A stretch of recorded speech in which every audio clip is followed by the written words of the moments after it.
It sounded a mess. Oh my God, it's online with the flag. Go in. Yes guys, welcome to the channel and welcome to my garage. I'm back in Manchester, I'm back in my hometown.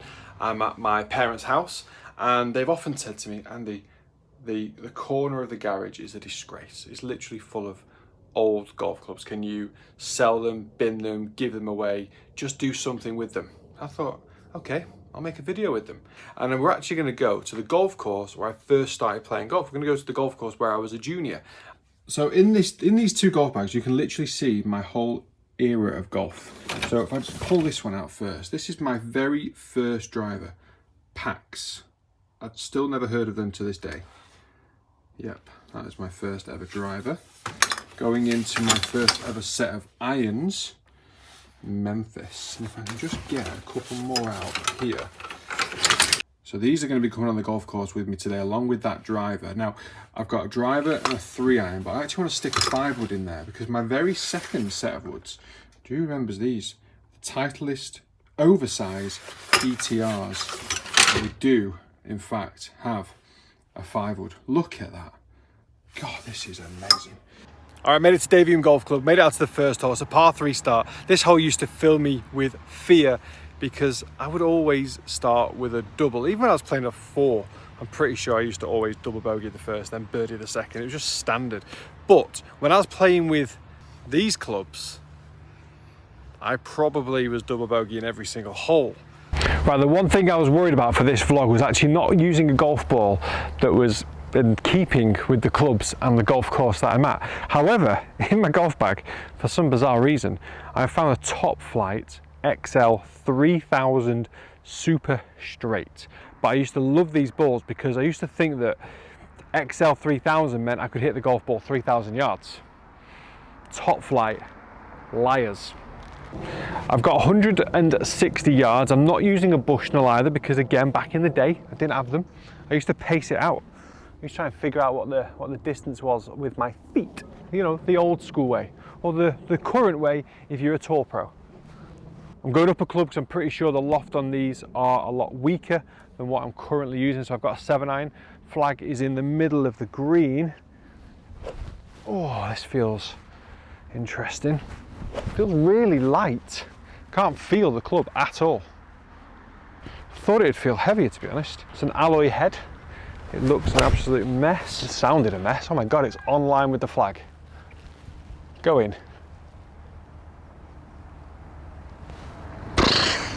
Right, in the 10 years I was a member here, this did not happen. All right, let's see how this baby works. It's I don't know what it is. I'm sure it's called Never Compromise, I think was the brand. Not seen much of them since, I'll be honest. Could be wrong. Right, honestly, this is rare for me. I used to always miss this green, left or right, leave myself a horrible chip, duff my chip. Oh, I've just got flashbacks, so it's amazing what memories stick with you, isn't it? I used to hate starting on this hole. Right, oh my God, my putter's bent. There's a story behind that. Probably at one point during this hole, I would have missed my bogey putt and just volleyed it around about there, back towards where my bag was. I was an angry junior. All right, come on, I can't believe how bent that is, Jesus. Right, come on, downhill left to right. Feels so light. Oh, and we've started with a birdie. We've started with a birdie. This doesn't happen on this golf course for me. Guys, if you want to see how bent the putter is, there it is. Right in the middle of the shaft. So very early on in this video, I will confess that I was a very angry junior golfer. So to see a kink in the middle of the shaft, I saw it so many times, mainly with wedges and putters. And what I used to do, and I'm not proud of this, but I'm going to tell the story anyway because it's getting it off my chest. I used to volley it as far as I possibly could. Yeah, it's not big, it's not clever, but it's the truth. And clearly the putter is still in disarray to this day, but works. Well, that's too high. One of the really cool things about coming back to your old golf club is remembering and reminiscing what you used to do on each hole. So first hole, you used to always make double or a bogey if I was lucky. Second hole, there's a row of conifers, trees on the right hand side that if you ever got near them, or sometimes very rarely in the summer when it was really bouncy, you got past them, it was like literally the best feeling on the planet. Now, I actually can't remember how far away they are, but it'd be interesting to see if I've got a bit more power about me. However, when I look down at this thing, I've had it cut down as well. Oh, damn it. That was a bit of an oversight. I did think it looked a bit small in my bag. So the sticker's there. There's a little lady's grip on it. I actually think I may have given this to my sister. Yeah, that actually probably does make sense now. That's all right. We'll make it work. Right, par 5, straight, 489 yards. Head could fall off this, to be fair. Wow.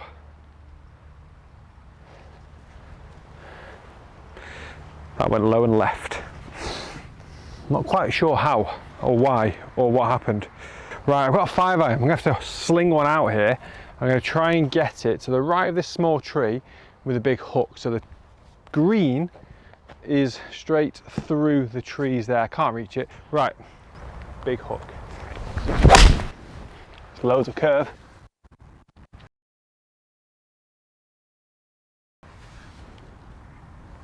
Yes, go on. It's not back on the fairway. It's probably a very similar outcome. I've just not learned from the mistakes of being a kid. I've just done the same shot. I used to zigzag my way through this. So if I hit the rough, you're going down there. That's where I've gone. I'm gonna try and now punch it out of the trees. Just a real good way of messing up a par 5. This video actually is already bringing me back really bad memories of just being a frustrating junior golfer. But actually, you know what? That was actually a really nice strike. Happy with it. Hopefully we've got a shot to the green. Yeah, this is it. I actually feel like I could probably go over, to be fair. I'm 100 yards away now, 110 yards.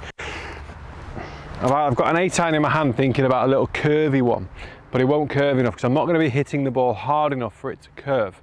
And also because I've got quite a lot of loft with an 8 iron, it won't curve as much anyway. So with that being said, I'm going to hit a 6 iron. And I'm going to get it through the gap between the bunker and the trees. Well, that's a tree root.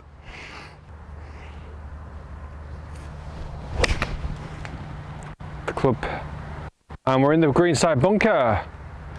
The club's head oh no. I was going to say the club's head twisted. It did twist because I towed it. Right, positive and a negative. Negative is I don't have a sandwich. Positive is popped out of the bunker. So that is a positive. That's not bad. Sit, sit, sit. Oh. Okay, this could be quite a typical round of golf for me, to be fair. Didn't capitalise on the par 5, now look like making bogey. Let's see if the old trusty bendy putter. Oh. All right, third hole's a tricky one. It's a par 4, dogleg left, and all the way up the left is water. So it's kind of like a lake that follows the fairway round to the green. 324 yards. I've got the old Titleist DTR 5-wood out. Just run out of fairway after that tee shot, but happy with it. Hit it pretty well overall. I've got about 80 yards in, so I've just paced it out from the 100-yard sign. And the flag is on the very front, so that probably means it's probably a little bit less again. So with it being quite firm, I'm going to play this as a 70-yard shot with a pitching wedge and just let it release. 70-yard pitching wedge. Top flight XL 3000 from the rough. Probably roll about 400 yards. Felt like a bit of, go on, big bounce, sit there, sit there. It's literally, I'm going to show you how long this green is. It's not stopped rolling yet. I'm going to show you how long this green is because it's landed a good 5 to 10 yards short of the green and it's now on the back fringe. I do feel like I played that quite well, you know, so maybe I'm wrong, could be, but I'm happy with how I hit that shot. Basically, golf was hard back in the day. Wow, yeah, get a look how long this green is. I'll be walking for a while. This is going to be a sum 2 putt this.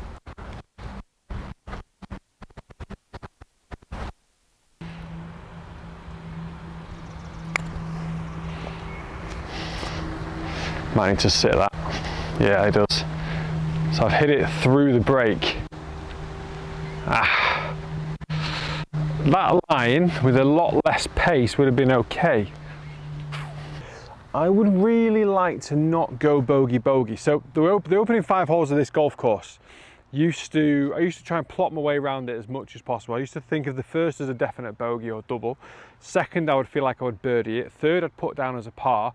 4 and 5 were 2 of the danger holes. So at the time, it was stroke index 3 and 1. So I always thought to myself, and strategically, and this is definitely what golfers should do, I think, is I boxed off those first 5 holes and thought, if I can get through those holes in, depends on my level of golf, but when I left the golf club, I was off 3 or 4. So I was always like, if I can get through those first 5 holes in no worse than 1 over par, then I know that 6, 7 are birdieable. 8, 9 and 10 are tough, get through those in no worse than 1 over par. And then I'd go like 11, 12, 13, 14, 15 were quite birdieable or like make a good score. I knew 16 was tough, 17, 18 was easier. So always try and plot your way through the course, because you could have an absolute disaster to start, but then realize that actually in a couple of holes time, you've got a chance to make it up a little bit. You're going to drop shots. You can never make up what you've lost, but we can certainly minimize the damage. So I used to always look at these first 5 holes as a bit of damage limitation. And anything better, I was really happy with. Anything better than 1 over par for the first 5, I was happy. Okay, saved it. And it's weird to say I've saved it from 70 yards, but I did. Right, level par still. Right, 4th hole, dogleg right, over 400 yards, into wind. It's a tough one today. I'm gonna go with the DTR 5 wood because it's a better length. Obviously that driver was cut down for my sister, who at the time would have been around 12. Oh, this might just go back in the bag. For my second shot, I'm inside of the 200 yard markers. So I would say I've hit that around about 240, which I'm happy with, to be fair. 240 into the wind with a really old club, obviously. So that being said, we're going to play this as a 190 shot, which in nowadays for me is a 6 iron. I'm going to try and get a 5 there. Oh, that's a good strike. God, it's a big sharp outtake of breath, wasn't it? Middle of the green, bounce short. Oh, it's short of the green. 2 or 3 bounces short of the green there at least. You know, it'll be really cool, and I hope you agree. Comment below if you agree with this, but I'm going to compare my distances with these clubs and my new clubs. T1 Titleist T100s versus the Memphis Tie Matrix. Okay, I only made it to the front edge of the green 5 iron, but it was slightly into wind. So it's probably travelled about 175, 180 in the air with a bit of roll forward, but got an opportunity to make par. Don't know if I've hit that. Go, go, go. Probably about a foot short from a gimme.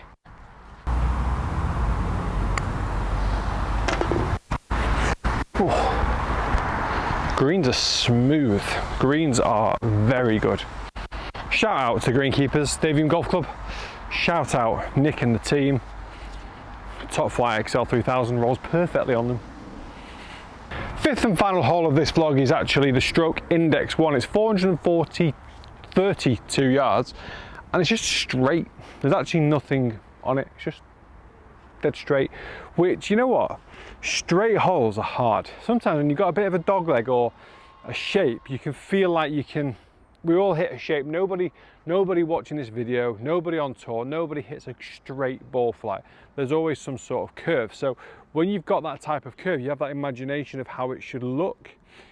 So when you see a straight hole, and this is true, they are very difficult regardless of the level of golf. Oh no, that's always where I used to go. Those conifers that I spoke about down the second, that's where I'm going now, down the 5th. Oh, isn't it weird how you just gravitate to some of the same old positions you used to be in? Well, I've got to show you the conifers eventually. I must have hit the top of them. I've dropped straight down. The 150 markers there, so I'm probably about 200 yards away. Wasn't the best shot. In fairness, I gotta give myself a bit of credit. I'm hitting a 5-wood off a tee, not exactly a driver. And it's a 430-yard par 4, so it's not exactly short. 5-wood from the trees. Ripped it. Absolute horror bounce. Bounce left on me. I mean, it was tracking for the flag. I've absolutely pured it. It felt unbelievable. I hope it sounded just as good as well. But I think I'm in the greenside bunker left. But I'm happy with that. Ripped it. Didn't make the greenside bunker. Greenside bunker's up there. I'm 25 yards short of the green. Still really happy with that shot after a poor tee shot. I've got an up and down chance. So I've got a pitching wedge out, a little chip and run with the pitching wedge. Up and down for level par, which would beat how I used to try and target these first 5 holes anyway. So, and I say that with the very rare birdie on the first. But I'm going to land this. I'm going to go back foot. I'm going to try and land it about 5 yards short of the green. Let it roll. That was about 10 yards short of the green. That was poor. You know what I was thinking then? I was actually thinking about how I'm going to explain the technique I just used to play the shot. So I'm going to do it anyway. Always make sure, even when you do a chip and run, the club head gets higher than what you expect, because you don't want to just try and keep it really low to the ground, because that's how we get the thin shot. Still make sure that we're creating a little bit of height in the club head, so you do have that angle of attack to hit down on the golf ball, even when you're playing a straight face club. I just didn't play it very well. All right, chance of par, up the hill, left to right. Poor chip, poor drive, great second. Let's have a great fourth. Poor fourth. In fairness, I've been thinking that it's been coming off a little bit left. Possibly because of the angle of the shaft. Guys, that's the end of today's video. Massive, massive thank you to my childhood golf club, Davy Park, for having me down.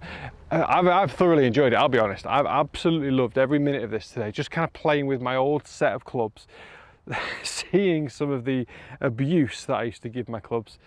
I've loved it. I hope you've enjoyed it too. Content, loads of content to come from here in the UK.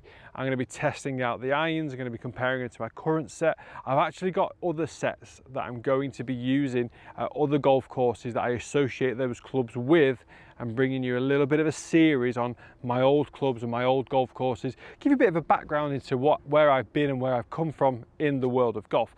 If that's content you would like to see, amongst that we've got lots and lots of golf tips, so please do hit that subscribe button, check out the rest of the library, and I'll see you again on the next video.